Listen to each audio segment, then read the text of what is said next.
Simplify 2x plus 4 over x squared minus 4. I-factor natin yung 2x plus 4.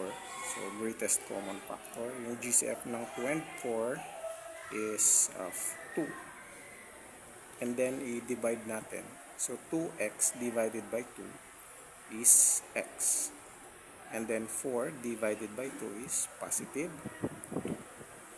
So, yung factor ng 2x plus 4 is equal to 2 times x plus 2. So, ngayon, ang x squared minus 4 naman yung ating i-factor. So, factorable siya by